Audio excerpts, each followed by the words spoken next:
concluindo que o Senhor nos chamava para lhes anunciarmos o Evangelho. Então, o propósito do Senhor era espalhar o Evangelho, anunciar as boas novas de Jesus. Então, Paulo e Silas sabiam o que eles estavam fazendo ali em Filipos. E aí, no decorrer do texto, vai falar que os apóstolos se encontraram com Lídia, algumas mulheres. Lídia é a primeira, assim o texto diz, é uma das primeiras mulheres, uma das primeiras pessoas a aceitar a Cristo, convida Paulo e Silas para que fiquem em sua casa junto com sua família, e assim acontece. E no decorrer da história, Paulo indo à oração com Silas, eles se deparam com uma moça, uma escrava de alguns senhores, que era adivinha. Então, ela trabalhava com adivinhação, ela tinha um espírito de adivinhação. E nesse ofício, ela dava lucro aos seus senhores. E o texto diz que Paulo, alguns dias, eles se depararam com essa moça. Mas Paulo estava perturbado, porque essa moça diz, o texto diz que a moça falava, né, quando se encontrava com Paulo. Ela dizia: estes homens que nos anunciam o caminho da salvação são servos do Deus Altíssimo. Mas, na verdade, era o espírito de adivinhação que falava isso, ou seja, o demônio que estava possuindo o corpo da moça. E Paulo sabia que essa moça precisava de libertação, né? Afinal, ele estava ali fazendo a obra do Senhor. Eles estavam ali fazendo a obra do Senhor, Paulo e Silas. E eles expulsaram o demônio dessa moça. Só que, como consequência disso, os senhores, né, daquela moça, ela era escrava, passaram a não ter mais lucro com o ofício dela, porque eles tinham lucro por conta do espírito de adivinhação que ela tinha.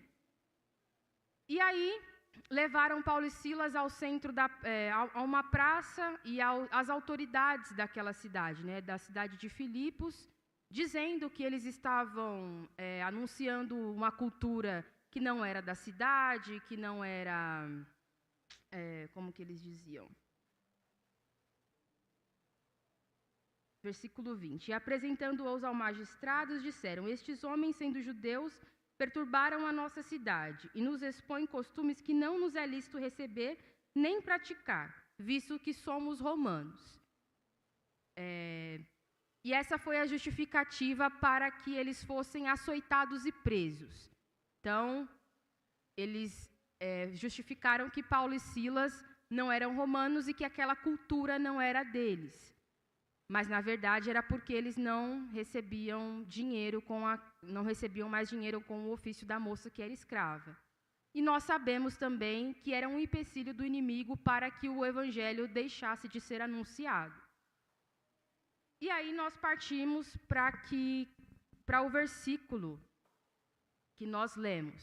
Antes disso, Paulo e Silas foram expostos, né, à praça, e o texto diz que eles receberam muitos açoites, né, com varas, e foram lançados no cárcere. E foi mandado que o carcereiro guardassem eles bem guardado. E aí o carcereiro jogou eles no cárcere interior e colocou os pés deles num tronco, né, fechado num tronco, para que eles não fugissem, porque isso foi mandado.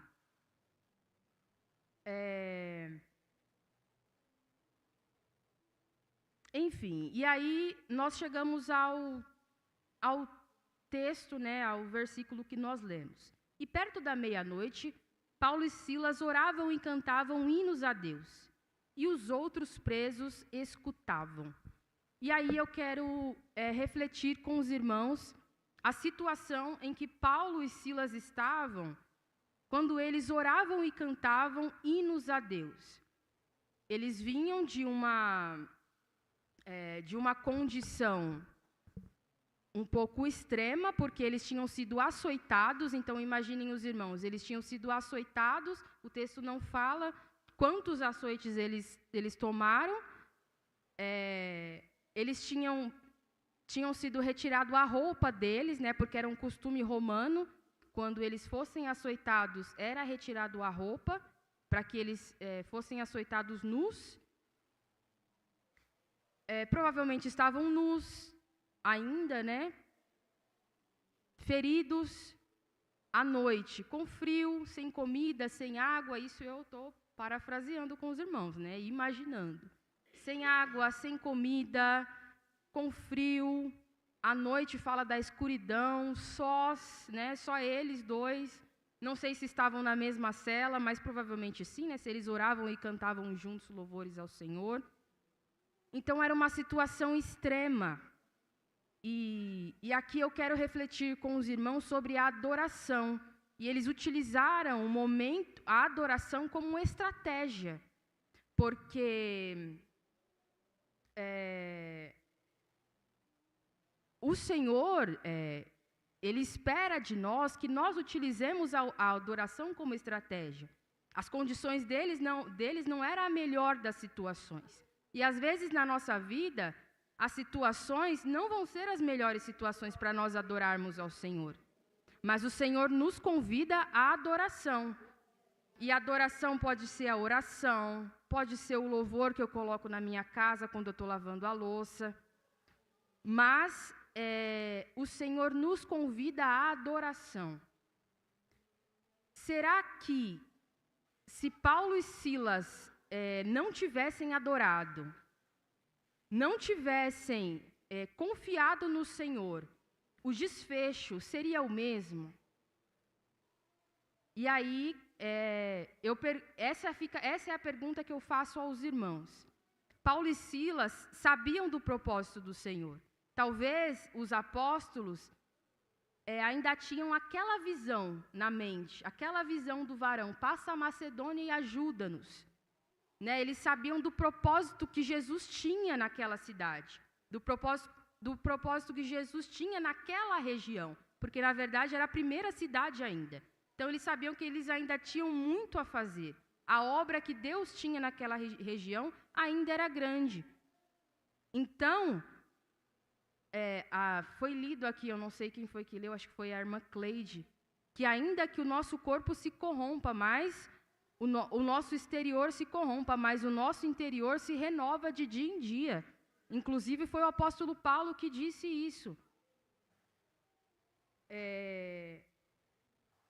E aí eu me lembro também do que Jesus disse quando encontrou com a mulher samaritana, que a hora vinha em que os verdadeiros adoradores adorariam ao Pai em espírito e em verdade, porque Deus é espírito, e importa que os que o adorem, assim o adorem.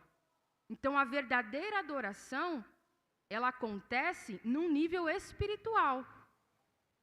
E aí nós entendemos o ambiente da adoração na ocasião dos apóstolos, que perto da meia-noite, mesmo eles feridos, o corpo cansado, o corpo oprimido dos açoites, mas o Espírito, glória a Deus, o Espírito estava entronizado com o Espírito de Deus, aleluia. Isso que Deus espera de nós.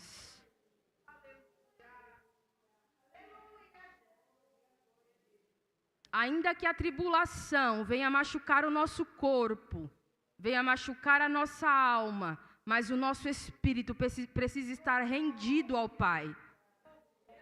Precisa estar entronizado com o Pai. Glória a Jesus. Essa é a verdadeira adoração, irmãos, quando o nosso espírito está rendido ao Pai. Não é uma adoração condicional. O que é uma adoração condicional?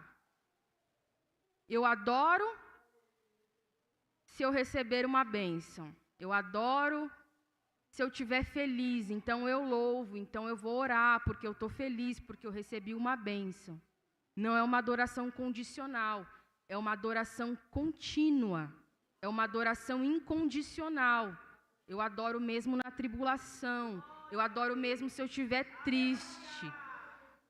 Porque a adoração ao meu Deus independe de nada.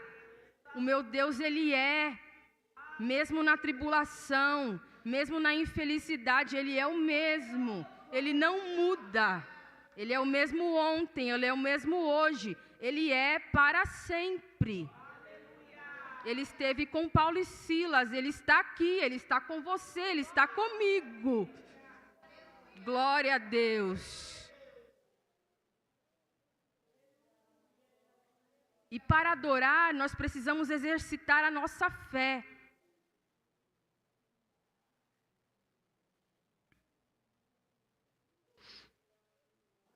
É impossível, irmãos, adorar na tribulação sem o exercício da fé. É por isso que Deus espera isso de nós.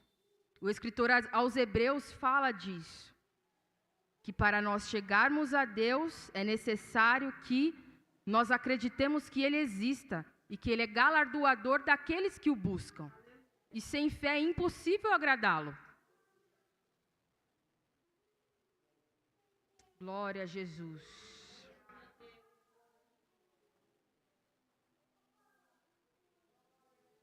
E a adoração, eu já falei isso para os irmãos, né? E Paulo e Silas se utilizaram da oração e do louvor.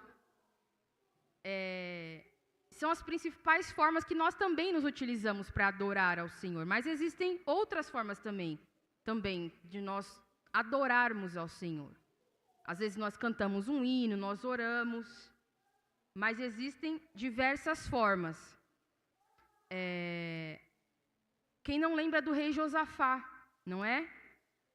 Que temeu quando veio um mensageiro e disse: ó Josafá, está descendo uma multidão de amonitas e moabitas para lutar contra você. E Josafá temeu, porque a multidão era grande. Mas o que foi que ele fez? Buscou ao Senhor. A gente lembra que ele colocou levitas na frente, cantores na frente, e quem não entende, pensa, como que se vence uma batalha com levitas e cantores? Coloca levitas e cantores na frente e ele deu ordem: louvem ao Deus Altíssimo, louvem ao Senhor, porque ele sabia que a adoração invocaria o Deus Todo-Poderoso. Mas antes disso, ele temeu, e ele buscou ao Senhor e apregoou um jejum no povo. E ele disse ao Senhor: Deus Altíssimo, Deus dos nossos pais, olha, vem uma multidão, nós não sabemos o que nós vamos fazer. Ele declarou ao Senhor que ele era impotente, que o povo era impotente, mas os nossos olhos estão postos em Ti. Glória a Deus. Quando os nossos olhos estão postos no Senhor, irmãos, isso é fé, é acreditar que mesmo a gente não vendo solução, sabemos que o Deus que os nossos olhos estão postos, o socorro vem de lá. Eu não sei como o socorro vem, mas ele vem. E aí Deus usa o profeta Jaziel e diz: a peleja não é vossa, mas é de Deus. Glória a Deus. E o socorro vem. Aleluia, glória a Deus. E assim estava Paulo e Silas, sem saber como o socorro viria, cantando e orando, porque eles estavam no cárcere interior. Eu imagino que teria uma prisão e uma prisão dentro de outra prisão. Provavelmente seria assim. Presos com os pés num tronco, então humanamente seria impossível alguém libertá-los. A única forma, humanamente falando, de alguém libertá-los era o carcereiro abrindo a chave. Mas o próprio carcereiro que prendeu eles lá. Então, seria humanamente impossível de alguém libertá-los. Mas o que eles sabiam? Que eles precisavam ser libertos para que a obra do Senhor continuasse e que eles adorariam ao Senhor. Era essa a certeza. E hoje é o que Deus nos convida. Me adore, independente da situação, me adore. Não murmure, não reclame, me adore. Glória a Deus.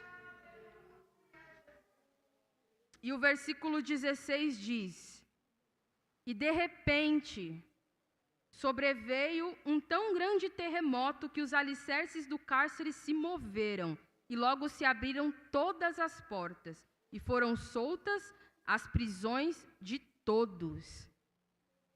E o desfecho foi algo sobrenatural, algo que provavelmente os apóstolos não esperavam, uma manifestação física do poder de Deus.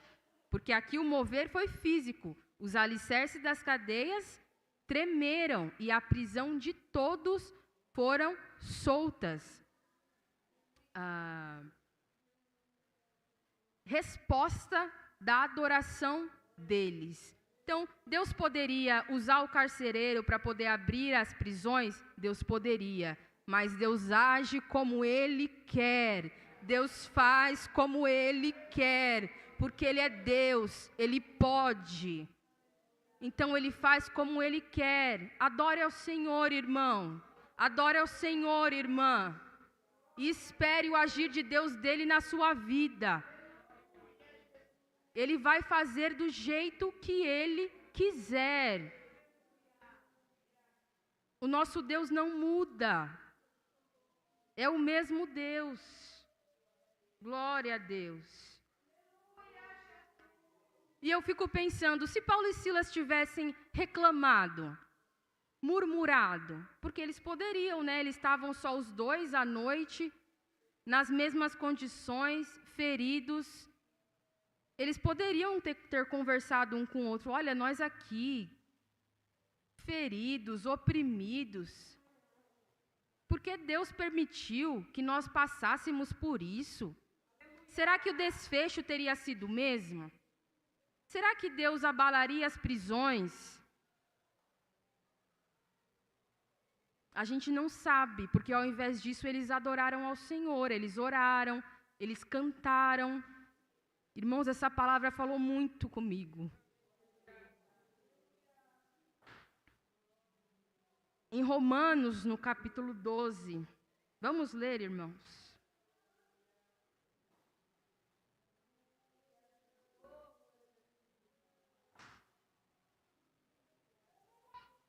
No versículo 2, Paulo diz assim: e não vos conformeis com este mundo, mas transformai-vos pela renovação do vosso entendimento, para que experimenteis qual seja a boa, agradável e perfeita vontade de Deus.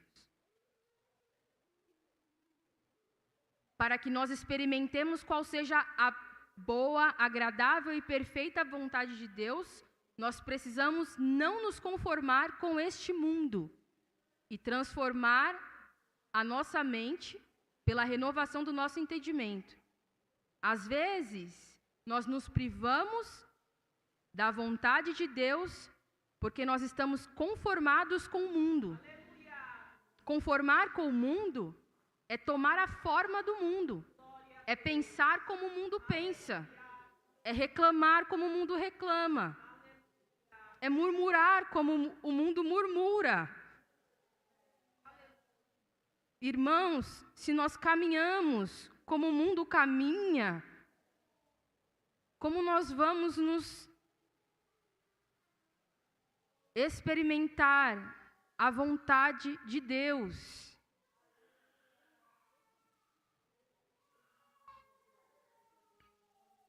Transformar o nosso entendimento é ter a mente de Cristo.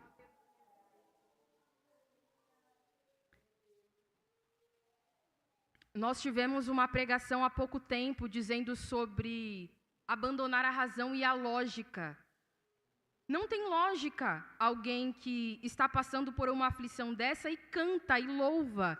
Nós não andamos com a lógica do mundo. Quem anda com a razão somos nós. Quem anda com a lógica somos nós. Mas Deus não anda com a lógica. Deus não anda com a razão. Às vezes nós estamos passando por uma tribulação e cantando, e o seu vizinho está questionando, ele está confuso. Por que ela está cantando em casa? Por que ela está louvando, passando pelo que ela passa? Eu não entendo. tudo. Aqui o texto diz que Paulo e Silas oravam e cantavam e os outros presos, eles escutavam. Talvez eles estavam confusos, não entendiam. Como esses dois oram e cantam se foram açoitados em praça pública? O que está acontecendo com eles? Quem são eles? Paulo diz que o evangelho é loucura para os que perecem, e é loucura. Por isso que nós não podemos nos conformar.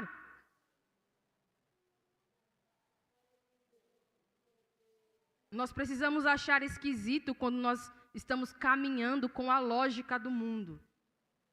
Não é só aparência, irmãos. Nos conformar com o mundo não é só andar de aparência. É com a mente de Cristo. Nós precisamos pedir graça a Deus para andar com a mente de Cristo. Glória a Jesus.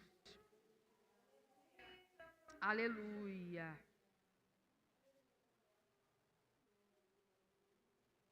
E como a obra de Deus é completa, o grande terremoto soltou a cadeia de todos. Não foi só de Paulo e Silas, soltou a cadeia de todos. Aleluia.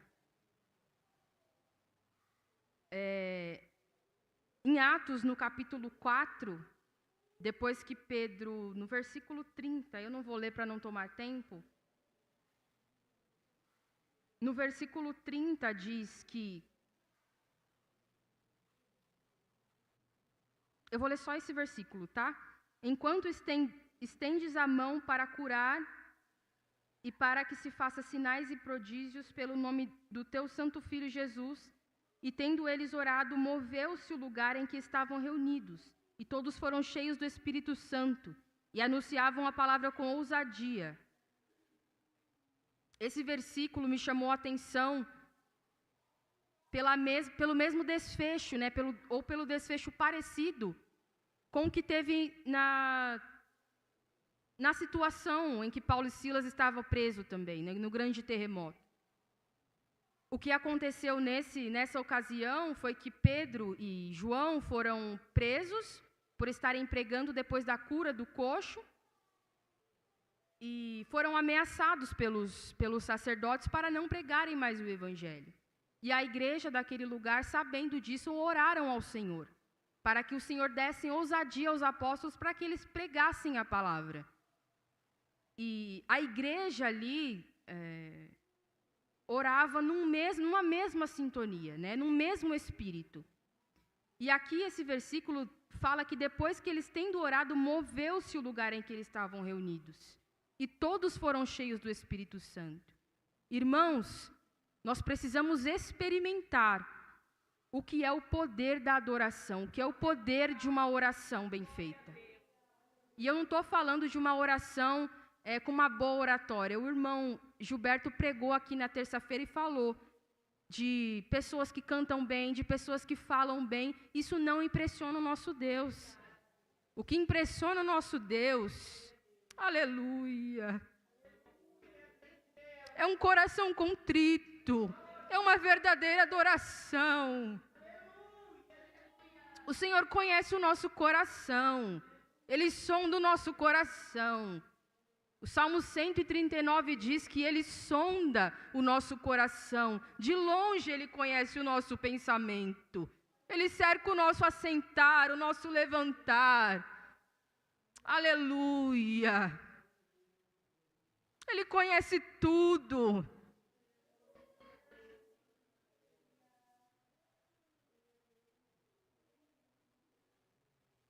Davi, ao escrever esse salmo, diz: para onde me irei da tua face, para onde me esconderei?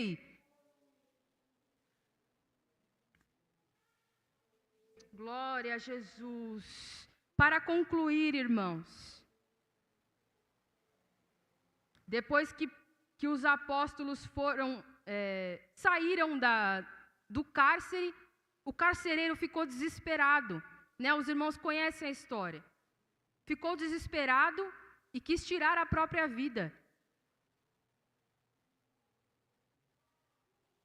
E aí ele diz, aqui versículo 27, acordando o carcereiro e vendo abertas as portas da prisão, tirou a espada e quis matar-se, cuidando que os presos já tinham fugido.